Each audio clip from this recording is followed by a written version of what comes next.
Qual é o impacto que as políticas sociais possuem sobre a desigualdade, sobre o nível de renda, sobre a posição no mercado? Será que elas influenciam, né? Será que vale a pena ter política social, de educação, de saúde, previdência, assistência social, transferência de renda? É um debate que está sempre em voga aí, no debate público, e como que a gente pode mensurar isso, na verdade, não é? A gente precisa ter uma referência de qual é o impacto que a desigualdade sofre depois de políticas públicas, depois dos impostos, não é? A gente tem uma dimensão de se vale a pena ou não ter esse tipo de política, não é? Felizmente, existem estudos, existe pesquisa, existe ciência, existem dados que a gente pode nos basear aqui para ter uma opinião mais concreta, não é? Tanto do ponto de vista do debate comum da sociedade, mas principalmente com relação à análise científica, não é? Dessas questões, dessas variáveis. Então, eu vou trazer aqui alguns estudos, na verdade, não é? Basicamente centrando em dados, para a gente poder analisar, então, o impacto das políticas sociais na distribuição de renda, sentando aqui no Brasil, tá bom? Então, o primeiro debate, assim, não é? Por que fazer política social? Não é? Enfim, será que o mercado distribui de forma meritocrática? Será que a distribuição corresponde de fato ao esforço? Essas duas imagens aqui, não é? Uma mulher negra, mãe solo, não é? Com uma profissão pouco valorizada, faxineira, por exemplo, paga aluguel, né? Não recebeu herança de imóveis, não recebeu nada, tem que pagar um aluguel, e enfrenta o racismo estrutural. E embora se dedique bastante, a gente sabe que vai ter uma vida muito difícil e a criança também, não é? De outro lado, um homem branco, não é? Com acesso à tecnologia, que estudou em colégio privado, que recebeu herança, que não precisa pagar pelo seu imóvel, que a família pôde disponibilizar inglês, psicoterapia, intercâmbio, tem tempo livre de lazer. Então, é claro que ele vai ter muito mais condições de conseguir uma posição melhor no mercado, não é? Porque devido à origem, devido à dotação inicial, não é? A herança familiar, ao background familiar, que é bastante influente no rendimento, tá? Isso aí, existe pesquisa sobre isso. Então, não, o mercado não é meritocrático. Embora o esforço influencie a renda, não é apenas o esforço, não é? A origem influencia muito, a cor da pele influencia, e aqui a gente nem vai falar tanto de questões subjetivas, tá? Como, por exemplo, existem profissões que são mais valorizadas no mercado, né? E outras não, né? E são questões que, eventualmente, não correspondem ao esforço, ao mérito, à dedicação, à destreza, ao talento, né? São questões que, enfim, né? A gente pode citar aqui, que, por exemplo, né, médicos no Brasil têm um rendimento extremamente elevado em comparação ao nível de renda média do país, não é? Juízes também, né? Enfim, donos de cartório ganham um rendimento elevadíssimo, né? Procuradores, em comparação com pessoas que trabalham bastante, eventualmente tem também, inclusive, talento, esforço, dedicação, não é? E outras questões também que influenciam o rendimento, como o nível de desemprego do país, para não falar de política fiscal influenciando o nível de desemprego, política monetária que influencia o nível de desemprego, política cambial influencia o nível de renda, não é?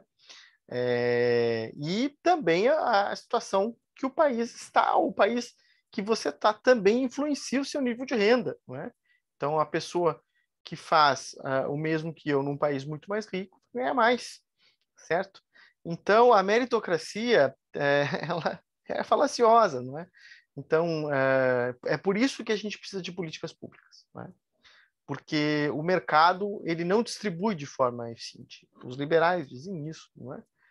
Os liberais consistentes, não é?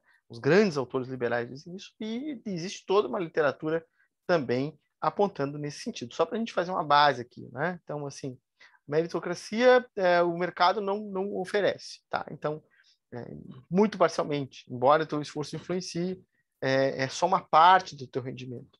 Assim, é preciso ter política pública para alterar condições iniciais, para fazer justiça naquele conceito do Rawls, por exemplo, né, mas também de outras visões sobre justiça, o Estado tem que fazer. Então, aí, bom, supondo que tenha que fazer, né? Estou partindo daqui.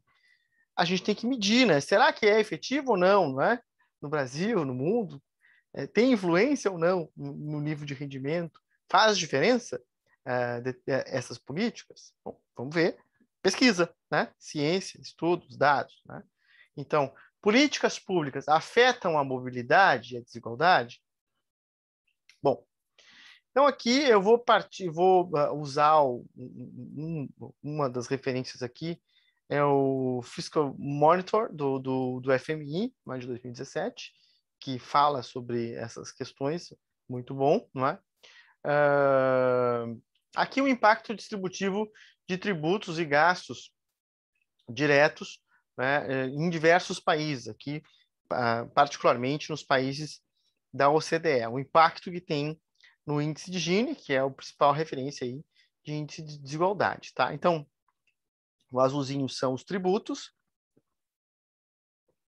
e o vermelho as transferências, né? Que aí transferências é principalmente aposentadorias e pensões, mas também políticas de assistência social, de transferência direta de renda, como no Brasil, o Bolsa Família, tá?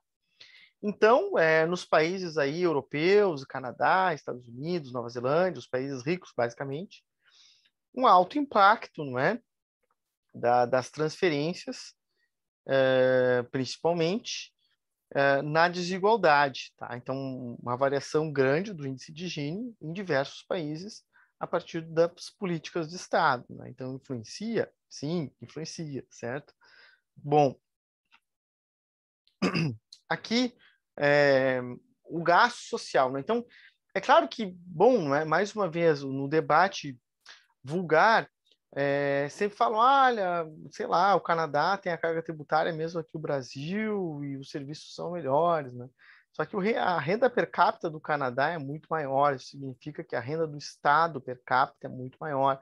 Portanto, a gente está comparando países com uma renda, eventualmente, 6 vezes, um pouco mais, maior do que do Brasil. Isso significa que as políticas de educação, de saúde, de transferência, têm 6 vezes mais recursos por pessoa. Então, em primeiro lugar, a gente precisa mensurar, levar em consideração, não é, a renda per capita de cada país. Os países são heterogêneos, a gente está comparando países que têm diferentes níveis de renda e, portanto, que o Estado tem não apenas recursos diferentes, mas, inclusive, ferramental humano e técnico diferente, não é? Então, nos países mais ricos, é claro, a burocracia é mais profissionalizada, é mais capacitada do que nos países mais pobres, certo?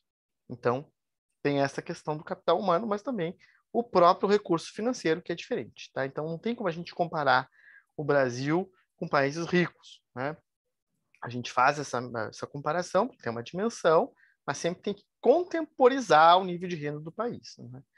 Então, aqui, diferentes países, né, o gasto social em percentual do PIB, né? Lembra que 1% no PIB da Suíça é muito mais do que 1% no PIB de Zimbábue, é claro, não é?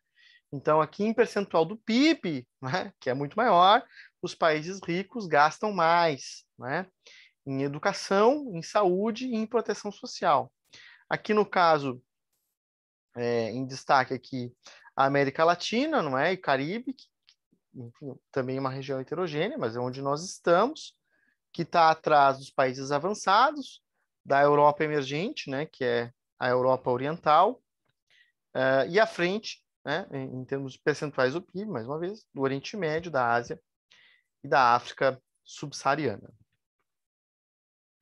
Bom, uma das políticas que, enfim, né, vários autores liberais defendem, não é? Como o Friedman, mas mesmo o Fundo Monetário Internacional tem apontado nesse sentido, né, da necessidade, defendendo, né, uma política de renda básica universal, dada essas questões que eu falei no início, mas também a questão da mudança técnica que a gente vai passar, e está começando a passar, né, a revolução, a quarta revolução industrial, né, a internet das coisas, políticas de altíssima produtividade, mas também bastante desempregadoras, né?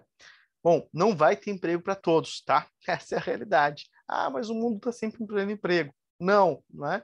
Não vai ter emprego para todo mundo. Então, isso vai numa crescente, tá? Vários organismos, os países avançados, estão indo no sentido de implementar uma renda básica universal. A pandemia acelerou esse processo, não é?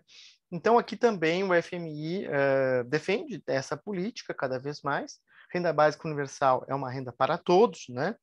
Mas que não necessariamente precisa ser universal, pode ser para os mais pobres, que é focalizado, como o caso do Bolsa Família, mas é uma transferência de renda. Aqui é uma estimativa realizada pelo Fundo Monetário Internacional. Quanto custaria e qual seria o impacto na pobreza e na desigualdade, tá? Vou me centrar aqui no caso do Brasil, certo? O impacto fiscal, que esses números são aproximados, né? Porque não dá para ver muito no gráfico, não tem a tabela na publicação. Uma transferência de renda de 25% da renda per capita no Brasil, a renda per capita no Brasil é em torno de 2.200, mais ou menos, tá? Então, 25% disso para todos os cidadãos teria um impacto, um custo de 4,8% do PIB, né? Bastante considerável. E uma redução de 5,3% na desigualdade e de 11,9% na pobreza. Se fosse uma transferência de 10% da renda per capita, tá? Em torno de R$ 220, um Bolsa Família, mais ou menos. Um custo fiscal de 1,9% para todos, né? De 1,9% do PIB e teria um impacto de redução de desigualdade de 2,3% e de 5,8% na pobreza. Aqui, não é, chama atenção, não é, o impacto que teria em países como Estados Unidos, Brasil e México, países que têm uma pobreza bastante elevada, né? Lembrando que nos Estados Unidos a pobreza, existe uma pobreza grande, não é?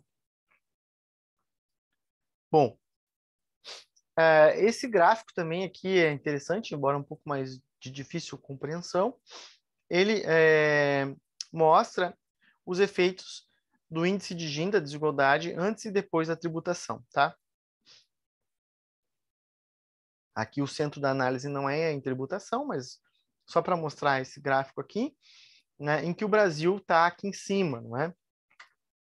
Está bem na parte superior. Isso significa que, bom, como a gente sabe, o Brasil é um país que tem elevada desigualdade, não é? Então, é um dos países mais desiguais do mundo, a gente sabe, né? Aqui o Brasil, certo? Então, aqui a desigualdade inicial, não é?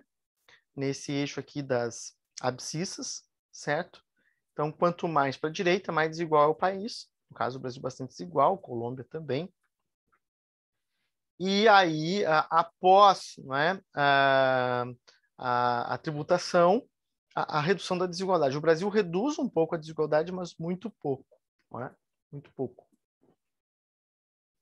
E em comparação com outros países, por exemplo, os países da Europa rica têm uma desigualdade bem menor, que estão aqui nesse meio aqui, não é? E também reduzem bastante a desigualdade. O Brasil mexe pouco aqui, não é? Na tributação. A tributação impacta pouco a desigualdade no Brasil. Tem países que a tributação impacta muito, não é? Vários países aí que a tributação impacta bem mais do que no Brasil, certamente. Todos os países que estão nesse bolo, praticamente.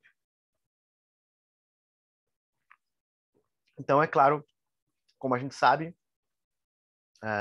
o Brasil tem um espaço enorme para reduzir a desigualdade através da tributação, tá? Vamos voltar aqui para a questão que é dos gastos sociais, né? Uma das questões dos gastos sociais, da proteção social e principalmente gastos em educação e saúde, é a mobilidade social, ou seja, aquela questão que eu falei, não é? Que, né, de fato, você possa ser mais meritocrático, né? A ideia é essa, né? É que as políticas públicas permitam com que a renda seja mais meritocrática de fato, né? Com relação ao seu esforço, não é?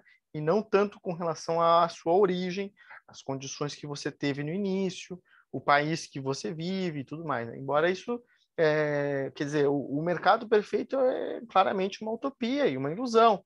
Ele não é perfeito, não é? O mundo é injusto, essa é a realidade.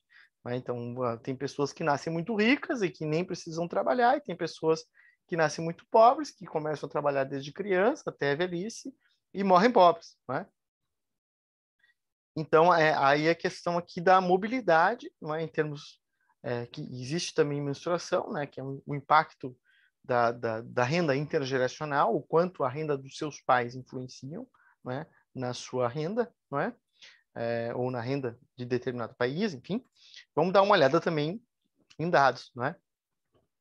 Aqui também, mais uma vez, essa publicação do FMI, não é? Aqui no caso, o Brasil, não é? Mais uma vez, se destaca negativamente com uma elevada desigualdade, não é? Então, o Brasil com alta desigualdade aqui, não é? Certo? Aqui está o Brasil.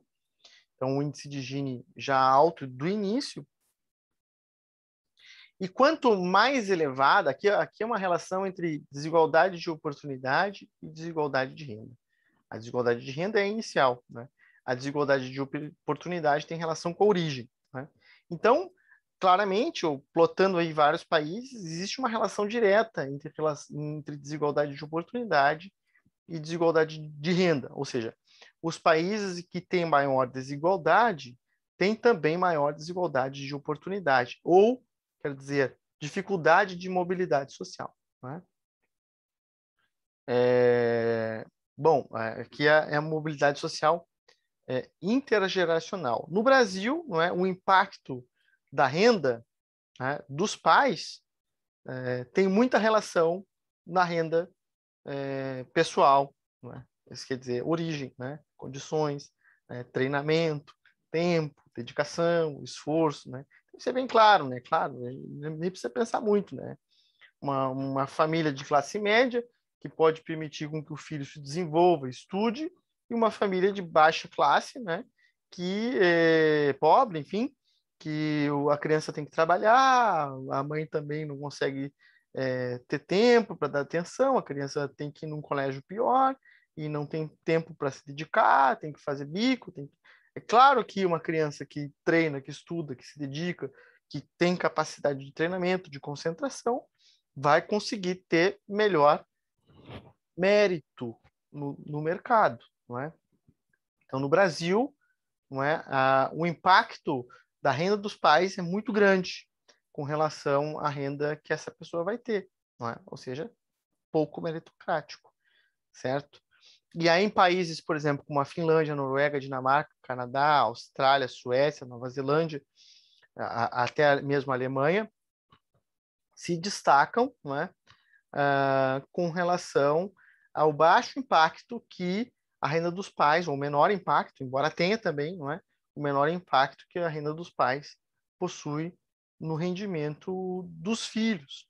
Bom, ou seja, né, no Brasil eu tenho uma dificuldade de mobilidade social.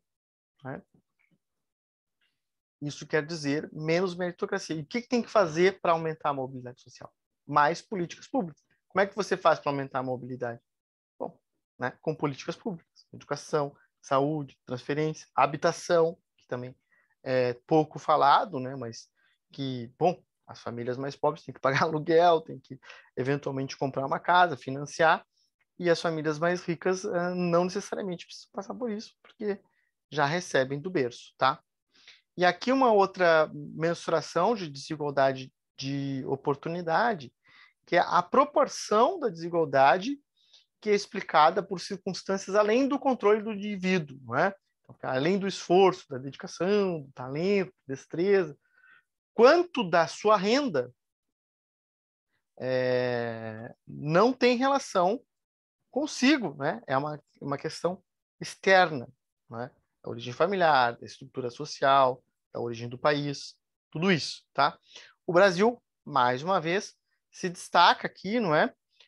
Tanto com o índice de desigualdade inicial elevado, né? Que está o Brasil, tá? E também devido à grande desigualdade de oportunidade. Isso quer dizer que uma proporção grande dessa desigualdade não está sobre guarida ou sobre responsabilidade do indivíduo, tá? Aqui no caso a Guatemala é um pouco pior do que o Brasil, né? Nesse caso, certo? Mas todos os outros países numa condição melhor do que o Brasil. É claro que por que isso ocorre, né? Não é difícil de compreender, né? Além do que a gente sabe hoje, que existe uma estrutura tributária que favorece muito os ricos, a nossa herança social, não é? E, enfim, né, essa narrativa falaciosa de que o Estado não funciona, de que o Estado não tem impacto sobre os indivíduos, o que é uma mentira, né? Que as políticas públicas no Brasil não funcionam, não são efetivas, o que é mentira, né? Com base em machismo apenas, é uma retórica, mas que não encontra guarida nos dados, a gente vai ver, tá? Então, o FMI também tem apontado que níveis de desigualdade que antes se imaginava, se justificava, que a desigualdade poderia favorecer as pessoas a trabalharem mais, porque, enfim, né, se dedicarem mais para obter melhores retornos, e que essas pessoas mais ricas investiriam no mercado, iam investir, iam fazer a economia crescer. Isso tem se mostrado cada vez mais errônea, essa ideia, tá? Então, o FMI tem apontado que níveis de desigualdade trazem malefícios para a sociedade, não é? Restringe o crescimento econômico, porque restringe o mercado, quando é altamente concentrado. Essa é a publicação de 2015. E também a própria mobilidade, como eu já tinha apontado, né? Que a dificuldade de mobilidade, existe uma relação direta entre a desigualdade original e a desigualdade de oportunidades, tá? Bom, eu queria indicar aqui o Atlas de Proteção Social do Banco Mundial, tá? Aqui é a publicação do FMI, tá? Fiscal Monitor, de 2017, e esse aqui é o Atlas de Proteção Social, que tem vários indicadores do Banco Mundial, né, com relação à proteção social nos diferentes países. Dá para pegar vários dados aqui, fazer comparativos internacionais, e também dá para ter um mapa, né, aqui no caso a proteção social no Brasil, em comparação aos países, 50% do Brasil da população com cobertura social. Dá para baixar tabelas, gráficos, mapas, enfim, é interessante aí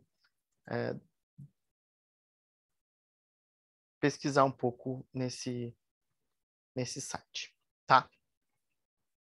Bom, aí eu queria também utilizar uma publicação da CEPAL, que trata sobre esse mesmo tema, que é bem interessante, mostrando o impacto, principalmente, que é mais interessante aqui, que a gente não falou, tanto de educação e saúde, o impacto que tem na desigualdade, e aí aqui, no caso, centrando análise sobre a América Latina. Primeiro, o gasto social per capita nos países da América Latina em paridade de poder de compra. Chama atenção aqui que a Argentina e o Uruguai têm um gasto social per capita maior do que o Brasil, e os indicadores sociais do Uruguai e da Argentina são melhores, inclusive, não é? Mas o Brasil também, não é, com uma proteção social considerável, que nós temos desde a Constituição de 88, que impacta os indicadores sociais, ao contrário do que dizem por aí. Bom, aqui o gasto social, não é, em educação no Brasil, bastante está o Brasil, não é?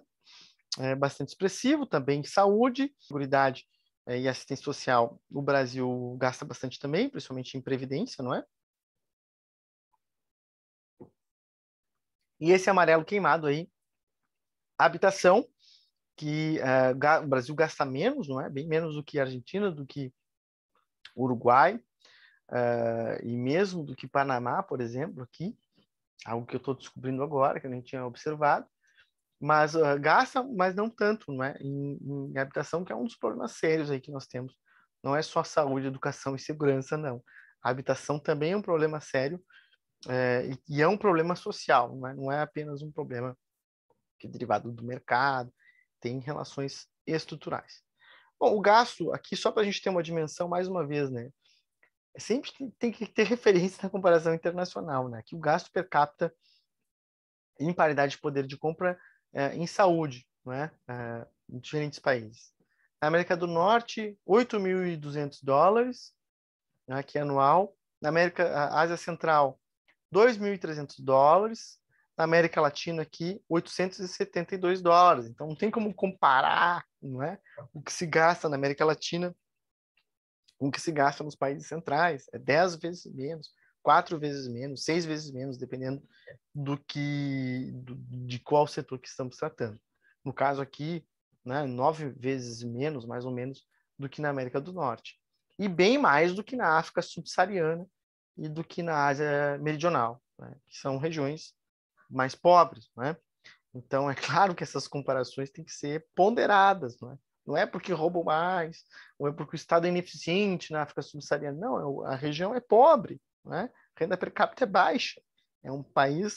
São países com baixo nível, não é? E por isso se explica todo o resto, né?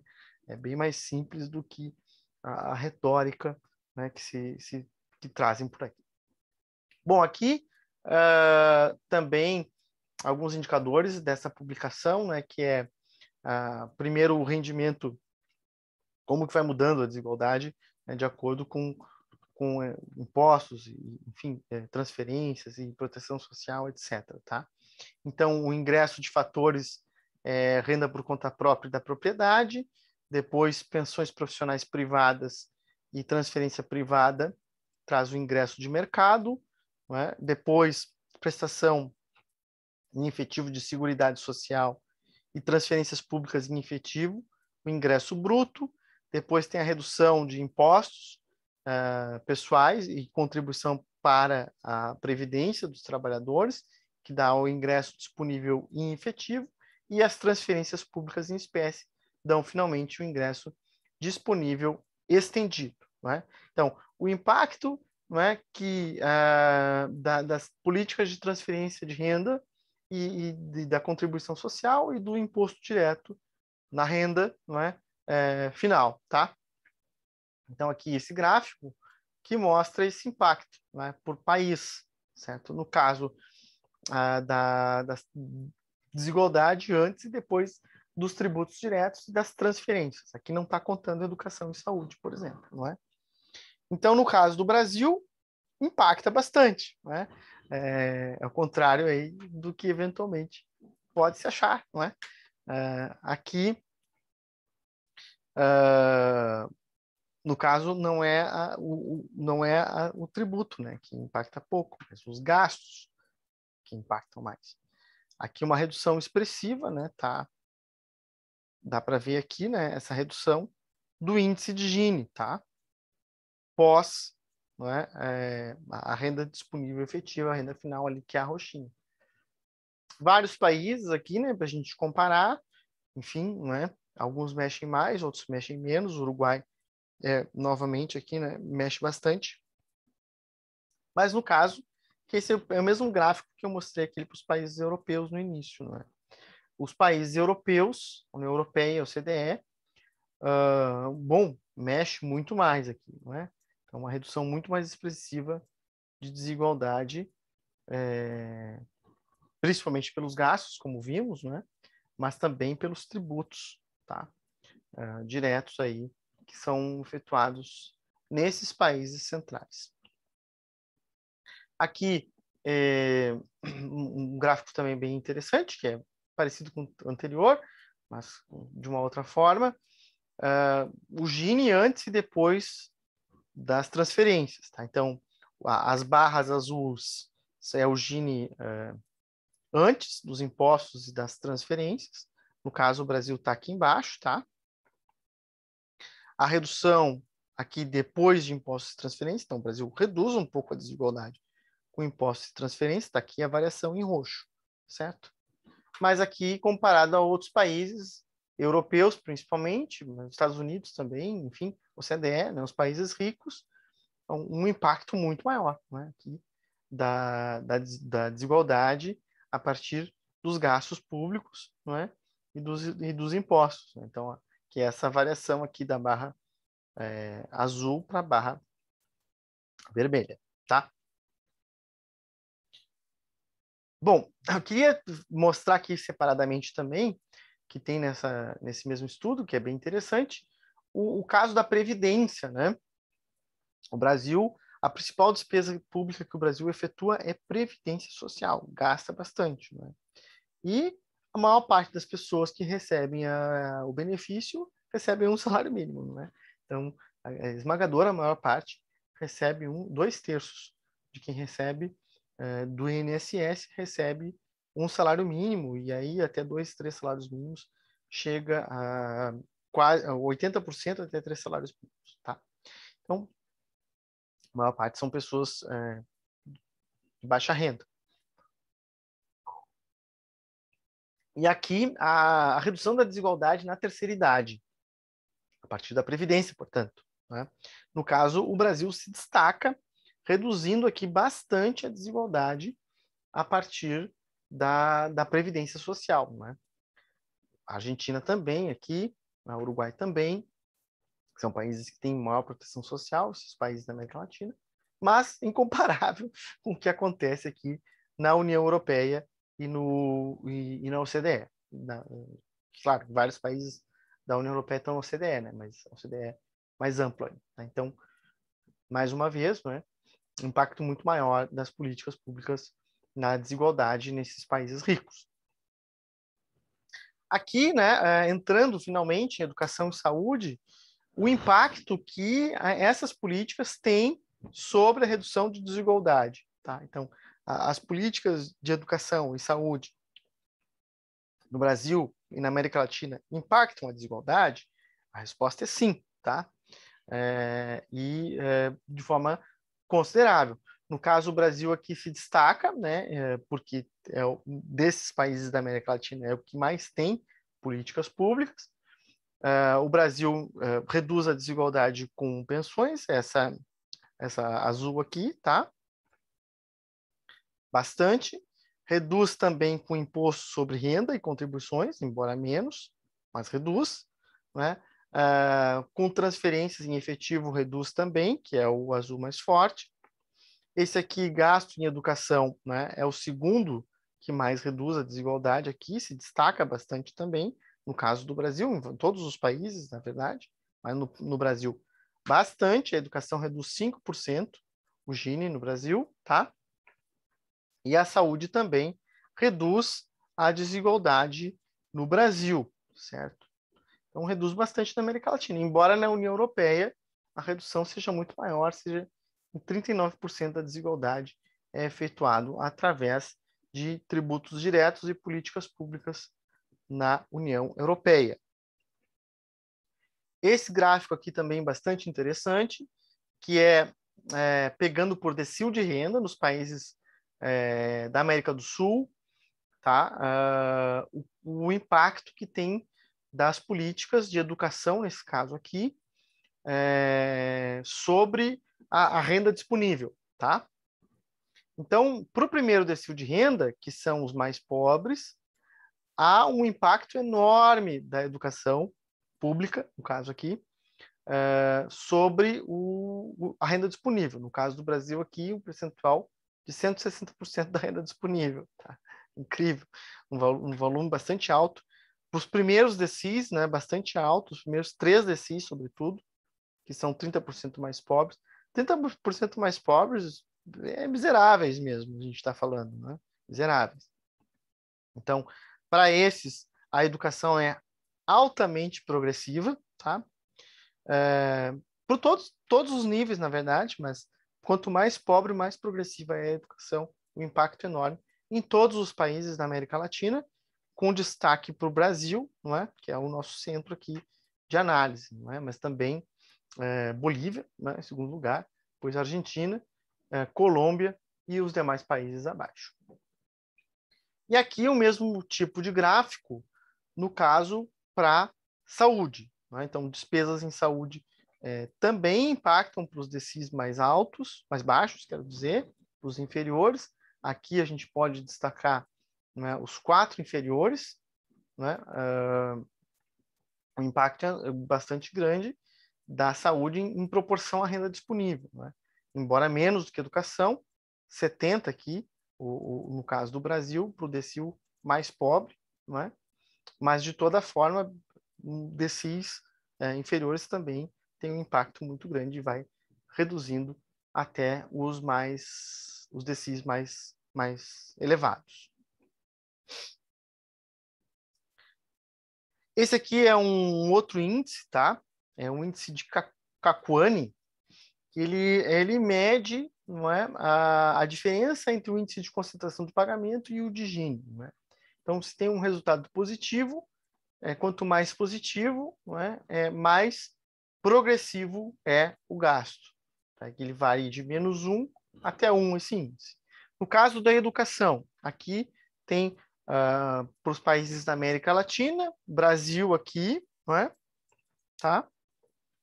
A educação total impacta em 0,7, um índice alto, né? Todos altos, a educação impacta bastante, tá? É isso. Né? Um índice alto, no caso do Brasil aqui, República Dominicana também com índice alto e Argentina também. Né? E aqui a segmentação também de educação superior, que impacta também 0,2, bem menos, ou seja, menos progressivo, mas ainda assim progressivo. Né? Alguns países como Honduras e El Salvador com um ensino superior regressivo, tá? Já aumenta a desigualdade, certo? E aqui reduz a desigualdade. Educação secundária, no caso do Brasil, também reduz bastante a desigualdade, que é o quadradinho roxo. Educação inicial reduz mais ainda a desigualdade, não é? Que é 0,9, um índice altíssimo. Educação primária também, não é? Próximo de 0,85 aqui, o triângulo verde, reduz bastante a desigualdade. A educação, tá? E a saúde também, né? A saúde também, como a gente viu, aqui o total da saúde são as barras azuis. Alguns países têm uma saúde contributiva, como já foi no Brasil, mas atualmente não mais, não é? Nós temos a saúde universal. A saúde universal é mais progressiva, claramente, né? E a saúde contributiva menos progressiva, eventualmente, depende do país, tá? Mas no caso do Brasil, um impacto aqui de um pouco em torno de 0,5, que no índice que vai de -1 até 1, não é? Em termos de impacto sobre a desigualdade, bastante progressivo também. Seja, políticas de educação e de saúde têm impacto sobre a desigualdade? Sim. Né? Quanto? Bastante. Tá? Tá aqui os indicadores. Bom, queria também tratar aqui de duas outras pesquisas, não é? do IPEA. Isso aqui foi feito pelo Silveira e outros parceiros, né? O Geiger, conhecido aqui, meu amigo, ele fez esse estudo, renovou esse estudo que ele já teve de outros dados, utilizando dados da POF, né? Pesquisa de orçamento familiar que foi feita recentemente, 2017-18, mostrando o impacto também, né, de, sobretudo, políticas de proteção social e também impostos diretos na desigualdade. Né? Não tem aqui educação e saúde, certo? Que é o caso esse anterior da CEPAL. Vou primeiro mostrar as conclusões. As transferências monetárias públicas contribuem mais para a redução do índice de Gini do que os impostos, né? Que a gente já sabia que os impostos reduz pouco a desigualdade, aqui no caso só para o Brasil, tá?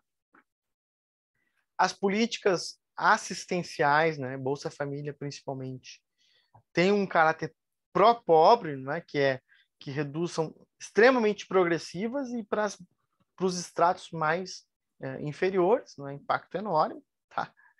É claro. A política de previdência é relativamente neutra, embora tenha um pouquinho progressivo, sim, né? Porque vou mostrar ali, né? Mas a previdência dos servidores públicos, ela é regressiva, e o RGPS é progressivo, tá?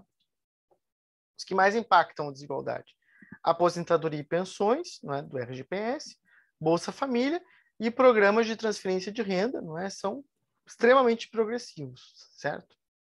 Já rendimento do empregador, né, lucros, aposentadorias e pensões dos servidores públicos, rendimentos de aluguéis e rendimentos provenientes de variação patrimonial aumentam a desigualdade. Política fiscal direta no Brasil reduz a participação dos mais ricos na renda em 6 pontos percentuais, o que é bastante, mas comparado com o nível de desigualdade que nós temos, e todos os problemas de mobilidade social, o nosso histórico, etc., etc., é relativamente pouco, tá?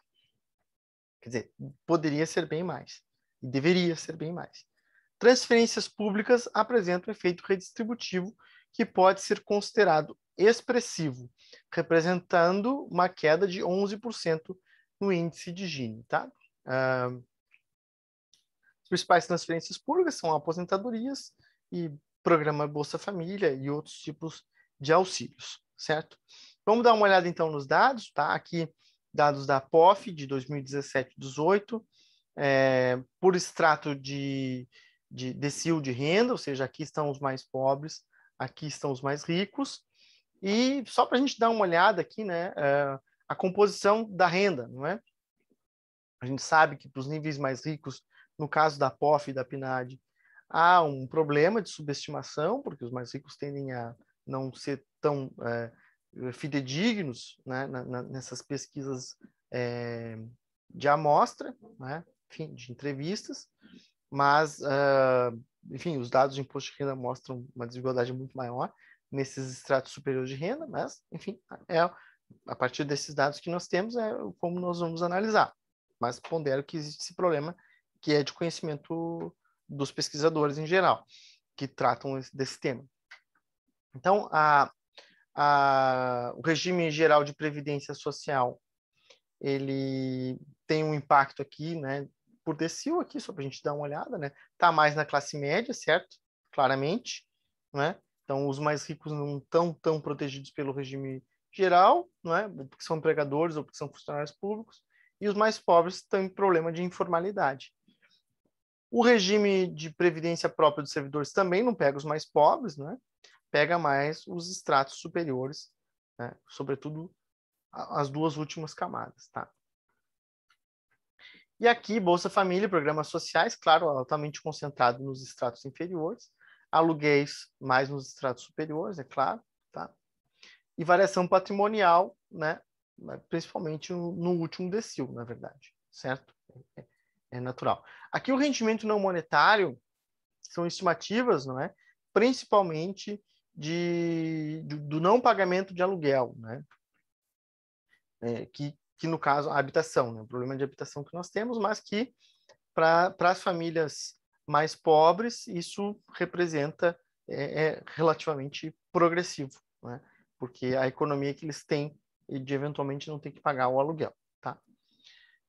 Semelhante aqui é o caso da CEPAL, aqui renda primária, depois transferências monetárias e auxílios, que dá a renda inicial, e depois tributos diretos, a renda disponível, certo? Então, aqui também, para dar uma olhada, né, nesses dados de rendimento por estratos de renda, aqui estão os mais ricos, aqui estão os mais pobres, aqui é a média. Esse aqui, as bolinhas cinzas são o rendimento médio, tá? Então, o rendimento médio aqui é 1.800 no Brasil, tá?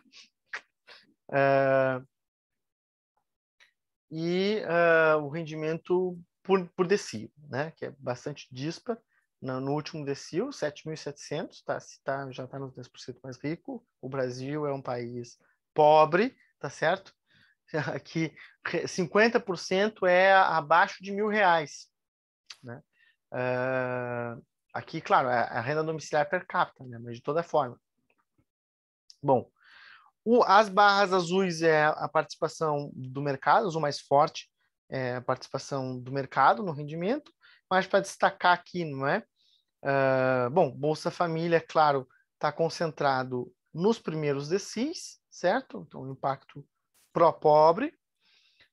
RPPS, né? Está concentrado, sobretudo, no último decil, certo? Acho que esses são os principais destaques nessa fatia. Aqui a participação, o preto, né? Do não monetário, aquela questão principalmente dos aluguéis. Esse gráfico aqui também mostra dadas as políticas, RPPS, Bolsa Família, transferências, no caso, né, aposentadorias, onde estão os segmentos. Então, por exemplo, aqui, Bolsa Família, claro, altamente concentrado nos mais pobres, certo? RPPS pega, aqui tudo é o último decil de renda, não é? E, enfim, né, há os outros dados que estão aí, aposentadorias e pensões públicas, pega as faixas intermediárias, certo? E também os 10% mais ricos. Mas eu queria fazer uma contemporização com relação a isso aqui, que o RPPS, ele aumenta a desigualdade, né? Ele é regressivo, mas eu sempre gosto de chamar a atenção que já houve uma série de reformas nas aposentadorias dos servidores públicos, né? Os servidores públicos mais antigos tinham, sim, regalias, mas isso já mudou, já faz bastante tempo, né?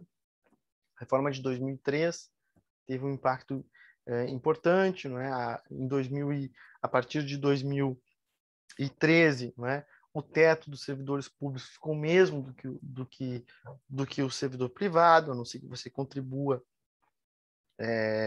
paralelamente, não é? Então, basicamente equalizou, né, em 2013. Em 2003 foi feita uma alíquota perpétua, enfim, né? Já houve uma série de mudanças, tá? Então, isso aqui vai reduzindo à medida em que pessoas que se aposentaram no sistema antigo vai diminuindo. E a reforma de 2019 também fez alterações em termos de contribuição dos servidores, que aumentou, né, o tempo, e também a alíquota, e reduziu as médias salariais, enfim, colocou algumas penalidades e tal. Então, é uma política RPPS que era bastante concentradora, mas que foi reduzindo ao longo do tempo, tá? Por fim, eu queria mostrar aqui,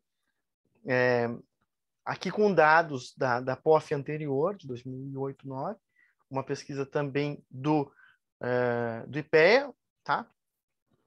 Em que mostra que na curva de Lorenz, né, que é uma outra métrica de desigualdade, tá? Então aqui estão, quanto mais, né, para a esquerda aqui e para cima, mais progressivo, não é?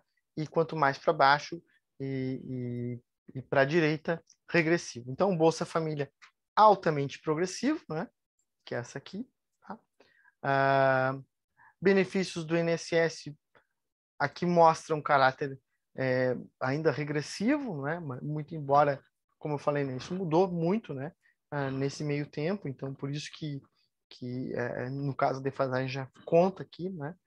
Mas chama atenção o quanto progressivo o Bolsa Família, ou seja, uma política que tem resultados extraordinários, né? Isso é contra a Bolsa Família. Quem nunca leu nada sobre o tema, não é? Numa pesquisa, né? Nunca estudou nada, só uma opinião assim, né? Preconceituosa, porque é um programa barato, né? Que tem alto impacto social, alto impacto sobre desigualdade, né? Enfim, e que tem altamente localizado e com custo baixo, enfim. Deveria aumentar, na verdade, não é? O valor do Bolsa Família e também a cobertura, que é o que tem mostrado a literatura, pesquisa, ciência, né? Como eu disse, enfim, né? O BPC também não é progressivo, é claro, tá? Então são políticas altamente progressivas. Teria que aumentar, né? Resumo, né?